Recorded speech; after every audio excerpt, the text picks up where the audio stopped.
Bem-vindos, amigos da Bíblia Sem Maquiagem. Que história comprida, hein?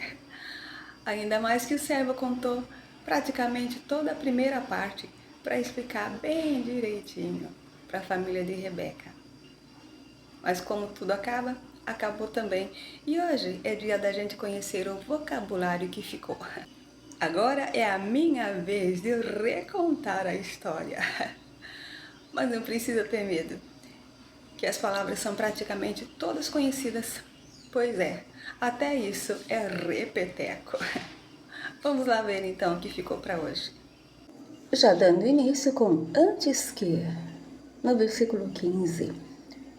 Eu já falei nisso no capítulo 19, versículo 4, quando os varões de Sodoma cercaram a casa de Ló antes que ele e os anjos fossem dormir.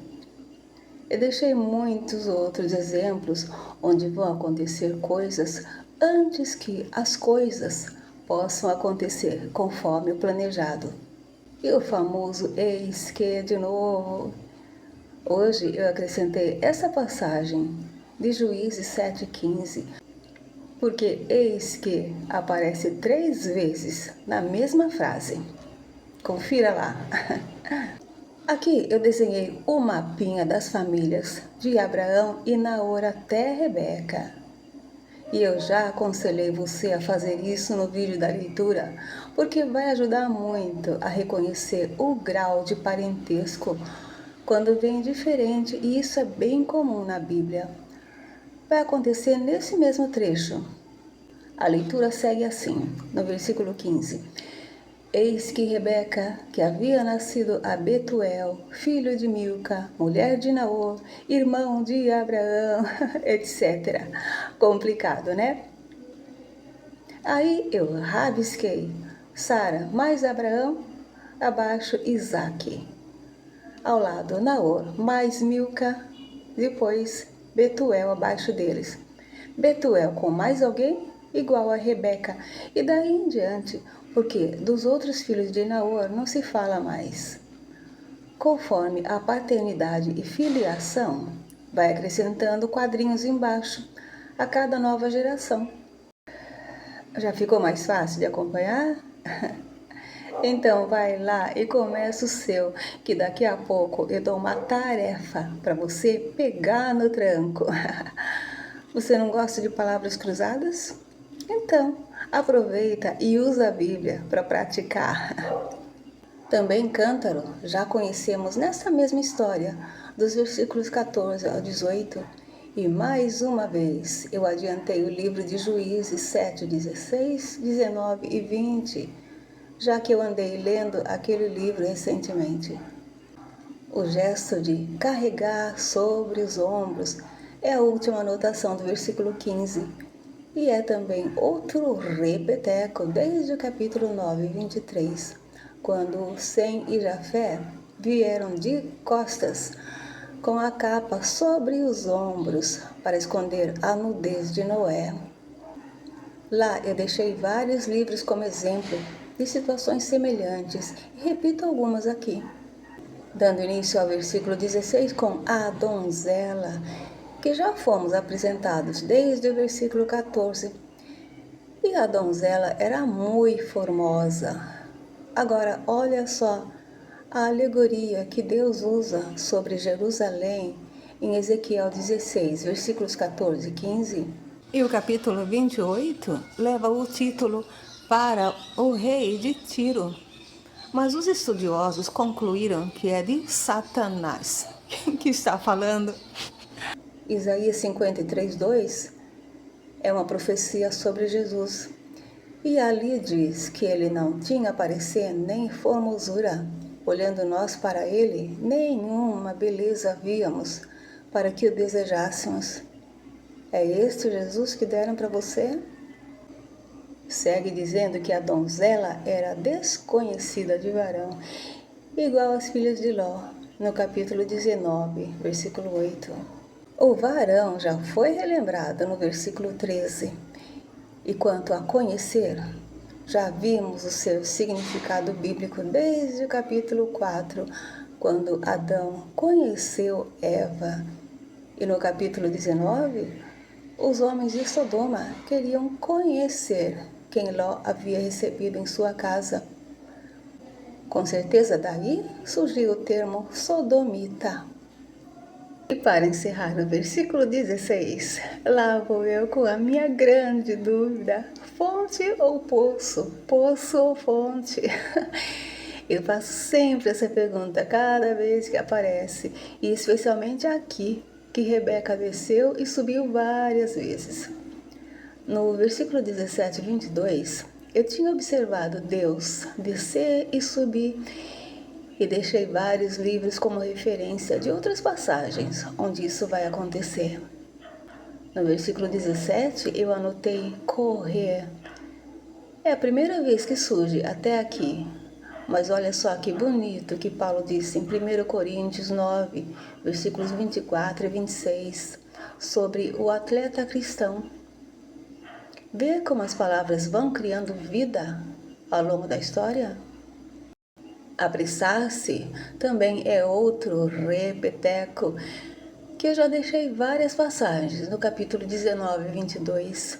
Eu acrescentei estes livros agora e o repeteco do Salmo 70, versículo 1, para você ver que fortalecedora é esta oração. No versículo 20, vamos encontrar a pia, tão indispensável em qualquer casa, né? No Êxodo 38:8, vamos ler que a pia, que fará parte do tabernáculo ordenado a Moisés, era feita de cobre dos espelhos das mulheres que se ajuntavam à porta da congregação. Logo a seguir, só pela ordem eu destaquei: tirou água para todos os camelos. Por aí se entende que Rebeca deveria estar na flor da idade, né? Se eram 10 camelos, quantas vezes ela teve que subir e descer? Se um camelo não bebe só um copo d'água? Você reparou que o bate-papo da leitura tem o nome de Água para os Camelos? Eu dei aquele título plagiando o título do filme Água para Elefantes. Você assistiu? É muito bonito. Nos versículos 21, 40, 56, o Senhor prosperar.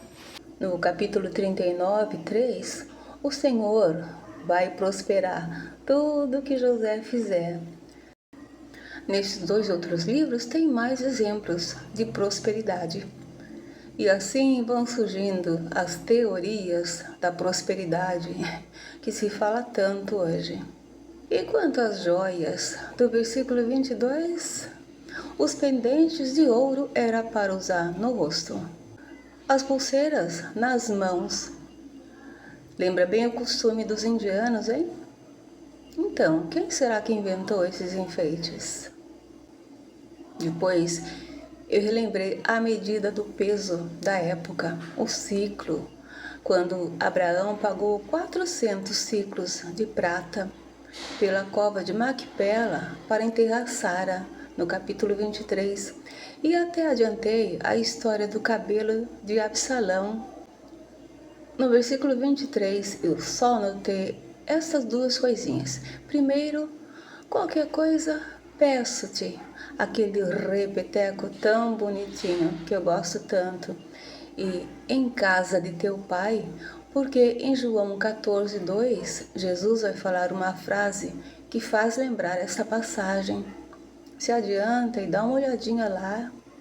No capítulo 19:2, Ló convidou os anjos para passar a noite em sua casa. Aqui no versículo 25, o servo se convida a passar a noite, sinal que era comum acolher visitas para passar a noite na casa, não é mesmo? Inclinar-se, do versículo 26, era o gesto habitual de reverência que já vimos desde os capítulos 17 e 18 e se manteve entre os árabes. Nos versículos 26 e 46, a quem se deve adorar? Ao Senhor. Olha aí mais lugares em que vai falar nisso. Eu anotei bendito separado nos versículos 27 e 31, só para você gravar bem esse detalhe. Lucas 1,41 foi a inspiração da Ave Maria. E agora, como uma oração ou agradecimento ao Deus de Abraão, que esse servo é mesmo fiel. A beneficência, que nos acompanha desde o capítulo 21, 23, já foi relembrada nos versículos 12 e 14, e aqui está de volta nos versículos 27 e 49. Eu ainda acrescentei 1 Samuel 20, versículos 14 e 15, para você prestar atenção em como é que as palavras vão entrando em nosso vocabulário. Seguindo ainda no mesmo versículo 27, com a verdade, outra palavra que está tão firme no nosso vocabulário, embora tão pouco usada no seu sentido mais amplo. A primeira vez que falamos nisso foi no capítulo 20, versículo 12.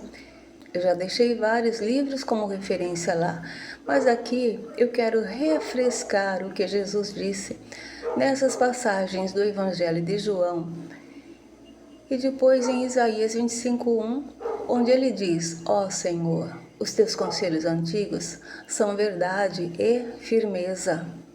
Pense nisso.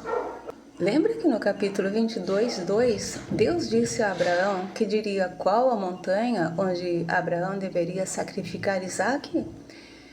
Eu relacionei aquela passagem com esta, onde o servo diz que o Senhor o guiou no caminho. O Senhor vai guiar o povo no Êxodo, em Números e em Deuteronômio, Moisés vai falar sobre isso. E olha aí, gente nova no pedaço, Labão. Pois é, Rebeca tinha esse irmão, mas ninguém falava nele. Chegou assim, de sopetão. E agora está na hora daquela tarefa que eu disse no começo, naquele mapinha das famílias até Rebeca. Você percebeu que eu juntei Abraão e Naor com um círculo diferente por serem irmãos? Pronto, agora você escreve Labão nesse círculo vazio ao lado de Rebeca, porque também são irmãos. Não é legal? Aprende distraindo. Você vai vendo que Rebeca é prima segunda de Isaac, porque Betuel é filho dos tios de Isaac. Ele é que é primo de Isaac. Aí já começou a complicar de novo, né? Eu começo o versículo 30 com aquele repeteco tão famoso. Eis que... Hoje eu só acrescentei essa passagem do capítulo 24 de Mateus, em que Jesus está avisando para estar atentos sobre os falsos cristos e falsos profetas, porque eles estão aí, agindo livremente.